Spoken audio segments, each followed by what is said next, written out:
encontro de Café e Conhecimento e hoje, mais necessariamente, para tratar do tema contribuições sociais retidas na fonte. Nós vamos discorrer no decorrer da palestra sobre quando devemos ou não reter essas contribuições e as que nós estaremos tratando hoje será do PIS e do COFINS das contribuições sociais, além do percentual que será aplicado sobre cada uma delas.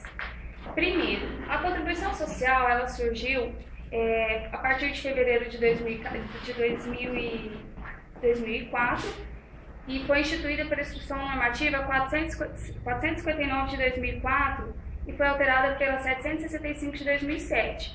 Quando que vai haver a retenção dessas contribuições? Elas vão haver quando da prestação de serviço ou do pagamento de pessoas jurídicas a outras pessoas jurídicas de direito privado. Isso quando da retenção sobre alguns serviços.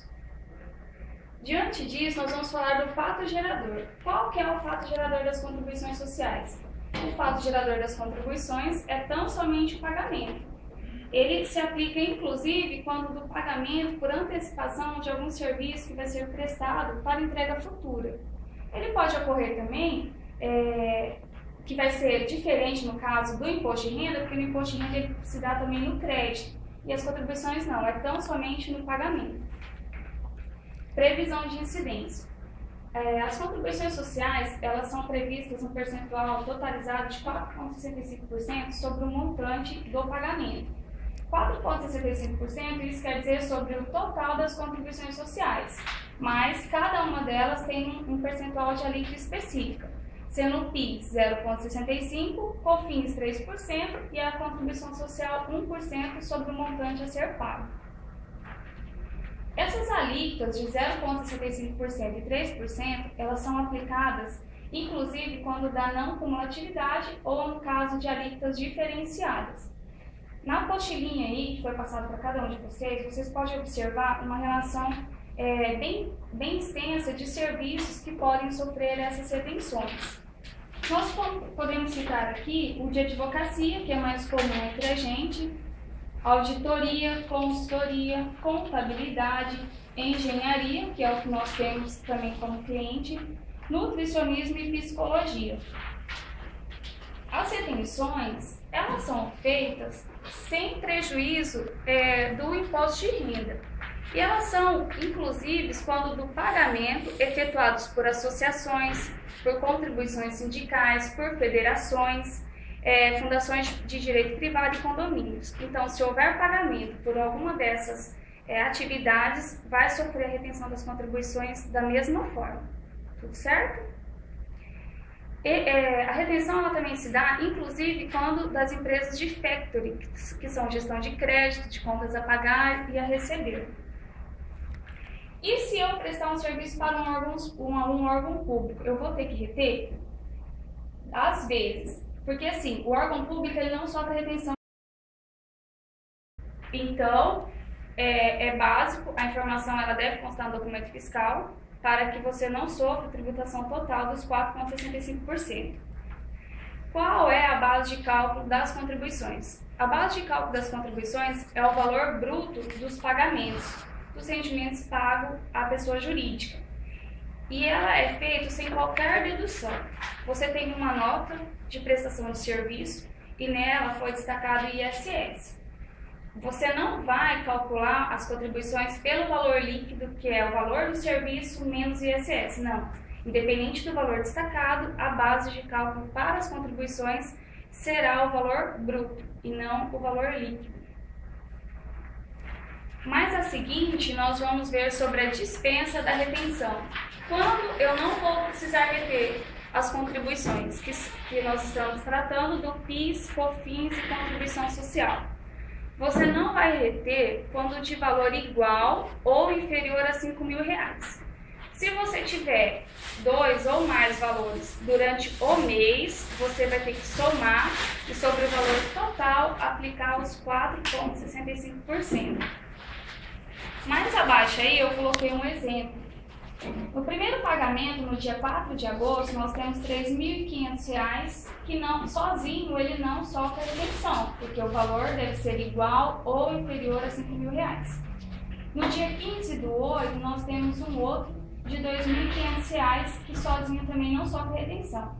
Mas como eu já disse anteriormente, a retenção ela ocorre da soma dos serviços prestados durante o mês, dos pagamentos durante o mês e não durante o dia.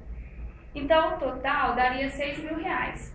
Sobre esses R$ 6.000, aplica-se o percentual de 4,65%, que o valor a recolher daria R$ 279.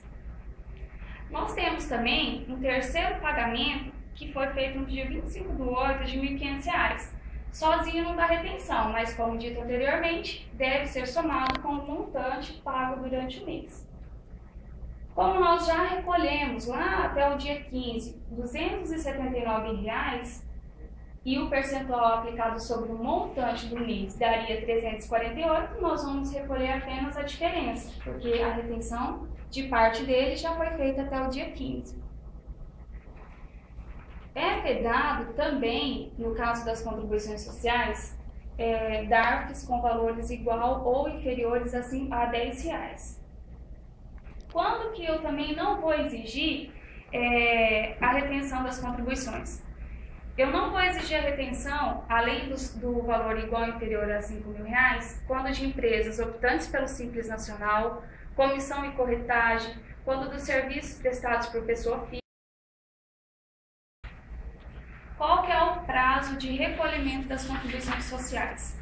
O prazo de recolhimento é até o 15º dia útil da quinzena subsequente ao pagamento à pessoa jurídica.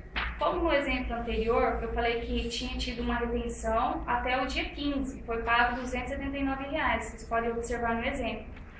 Então, se o serviço ele venceu até o dia 15, foi feito o pagamento até o dia 15, você tem que recolher um DARF até o 15º dia útil da quinzena subsequente. Então, provavelmente no dia 30.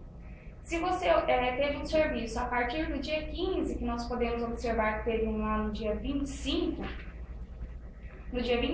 nesse caso, houve a emissão de um DARF complementar ao valor já recolhido, que ele tem vencimento ao 15º dia útil da quinzena subsequente, que daria lá no dia 15 do outro mês. Então, ele é de 15 em 15 dias, não é mensal. E ele é feito de forma centralizada na matriz, então, independente do número de filiais que a empresa tenha, o DARF será feito de forma centralizada na matriz. O preenchimento do DARF. O DARF ele deve ser emitido em duas vias. E aí existem diferenciações quanto aos códigos. Primeiro que nós temos o 59 e 52 para quando a gente sofrer a retenção total. Quando a retenção das contribuições PIS, COFINS, contribuição social em uma única nota, o DARF será emitido considerado como uma antecipação do valor devido. Ele pode ser deduzido das contribuições de mesma espécie no mês subsequente. Então, se você tiver uma contribuição social, aqui fala que essas parcelas retidas, elas não possam ser deduzidos os respectivos tributos em decorrência da inexistência de débito. Então, se você tem um crédito a compensar e não tem débito, não é possível fazer isso. Então, como que eu iria fazer isso? Através da restituição ou da compensação de valores. Aí fala, inclusive, que isso ocorre, por exemplo, em relação às parcelas retidas do imposto de renda e da contribuição social, que elas não têm como ser deduzidas quando da inexistência desses valores. Então, eles podem ser utilizados para restituição ou compensação. O PIS e o COFINS, quando ele também não for possível deduzir, ele poderá ser restituído ou compensado com débitos relativos a outros tributos. Aí mais adiante eu vou estar falando sobre essa situação, porque eu posso utilizar um PIS ou COFINS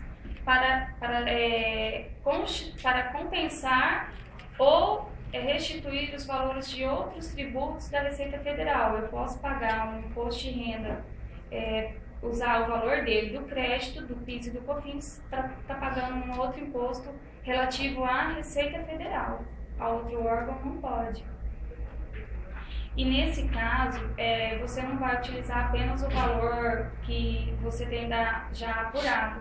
Ele sofre um ajuste, uma atualização, que são acrescidos de juros equivalente à taxa Selic e acumuladamente, que é acumulada mensalmente. A taxa Selic vai ser atualizada de acordo com o acumulado mensal. E a partir do mês subsequente da retenção, você vai ter 1% de juro sobre o pagamento dessa restituição. Então, você não vai utilizar apenas o valor que você tem para compensar. Ele vai ser atualizado pela taxa Selic e por juros. A empresa prestadora de serviço, ela deve informar no documento fiscal todas as informações das contribuições sociais. Eu anexei aí, era para mim ter falado dela no início, quando da isenção da contribuição da alíquota zero ou da suspensão da exigibilidade, porque nós temos um exemplo de uma empresa que ela tem a suspensão da exigibilidade porque ela está enquadrada no REID. Então, como vocês podem observar aí, do valor total do serviço destacado, foi retido apenas imposto de renda e contribuição social. Vocês podem observar nas informações complementares que vem os dizeres que a venda efetuada com a suspensão da exigibilidade, porque essa é a base legal. Se a empresa não informa a base legal em que ela está amparada, ela pode sofrer a retenção de 4,65% das contribuições sociais, que é o PIS, o COFINS e a contribuição social. Alguém tem alguma dúvida?